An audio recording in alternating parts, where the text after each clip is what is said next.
Education teacher is apat. Apat, para sa iyo apat. Ano ba? Sa pamilya, tatlo. At sa salapi ay tatlo. Five, lima. Pag-ibig, dalawa. Pangarap sa isa. Sino ba? Sino gustong magbahagi? Aileen? Para sa teacher, ilandas po yung edukasyon mula sa hanggang 5 ay 4. Pamilya, 5. Salapi 3, pag-ibig 1, pangarap 2. So, base sa ating nakita na imahe, gusto ko na obserbahan ninyo yung nakita na imahe. So, una, Ivy, ano yung na-obserbahan sa unang imahe? Ito po ay, unang larawan po ay mga baka nag-aaral sa aming pagkakuan sa aming guro. Tama. Nakita rin naman, nagkaya yung mga bata na mga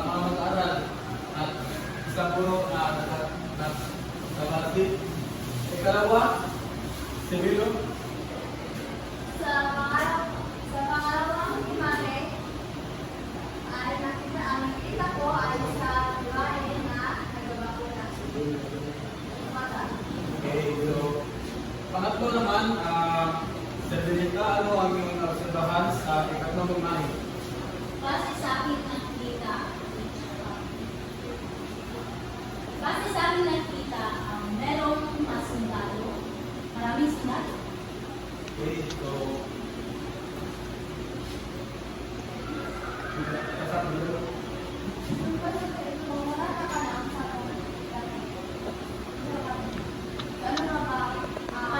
Para sa inyo,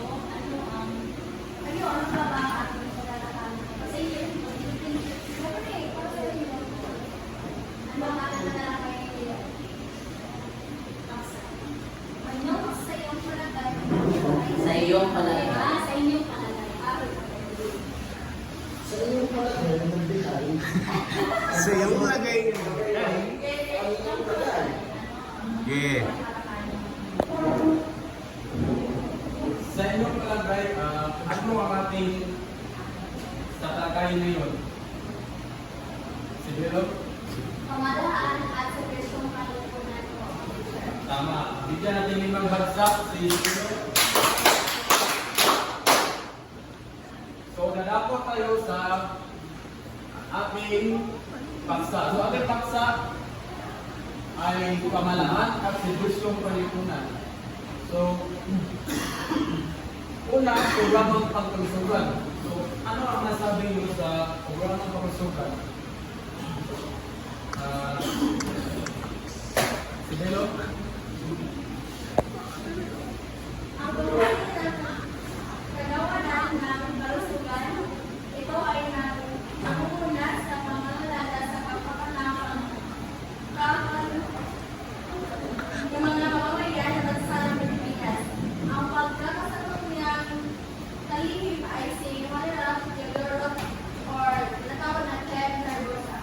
Tama. So, ang programang pagkasukan ang Department of Health or DOH ay nagbibigay na mga medical na serbisyo at insurance sa mga pasyenteng maralita at naglulunsad ng iba't ibang programang pagkasukan taon-taon. Ikalawa,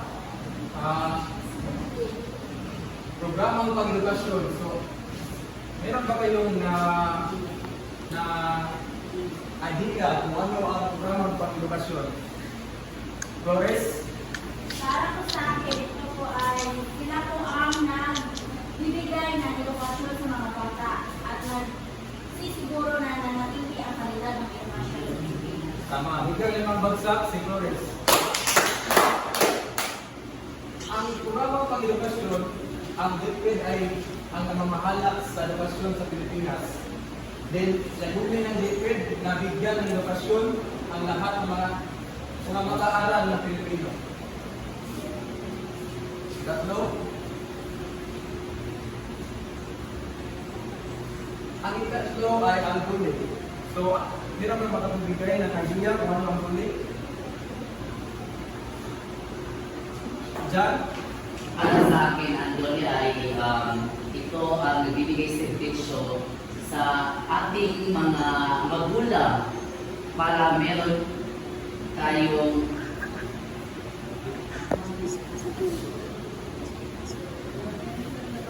Servilita? Thank you, Jan. Para sa akin, ang SOLE, ito ay nagbibigay oportunidad para sa mga mamamayan o naghahanap ng trabaho. Tama. So, ang guli ay nagbibigay ng mga servisyo sa mga trabaho, nag-aanot ng mga programang pang-training para sa mga trabaho. So, pang-apat ay DTI. So, maaari ba nyo basahin kung ano ang DTI?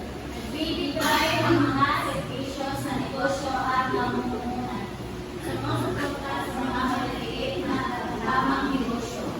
So, ang DTI ay nagbibigay ng servisyo sa negosyo kung una. So, ito ang sumusuporta kung gusto nyo negosyo or maliit or malaking negosyo. So ngayon, ano ang iyong natutunan sa aking tinatalakay? Yes, I think sa pamahalaan ng salvation pagtitunan ay may mga iba't ibang programa ito tulad ng pagkalusugan, pag-edukasyon, muli at aktividad.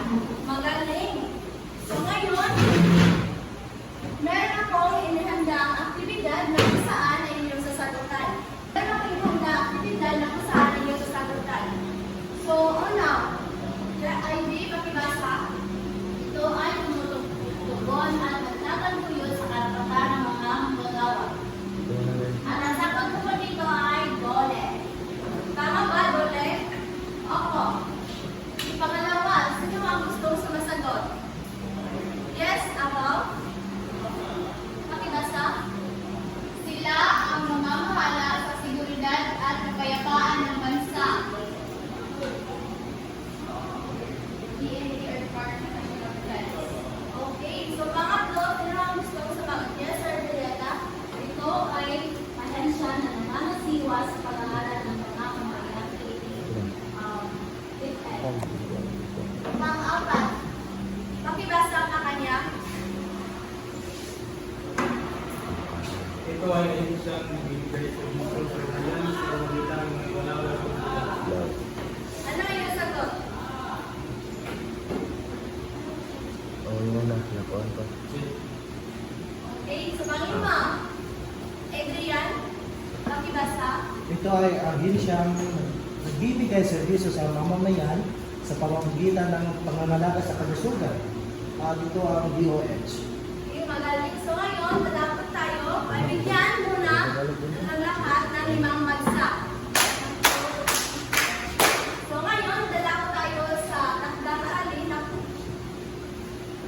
kumuha ng kunin na inyong kwaderno.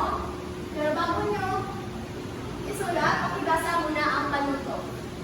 Kompletuhin ang organizer sa pamamagitan ng pagtala ng masanas, nagawang paglilingkod at serbisyo ng susunod ng mga kawalan ng wala na nakahalaan.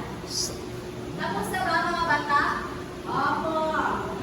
Okay, so pakibasa yan sa susunod natin na pagkikita. Kailan ko ipapasa?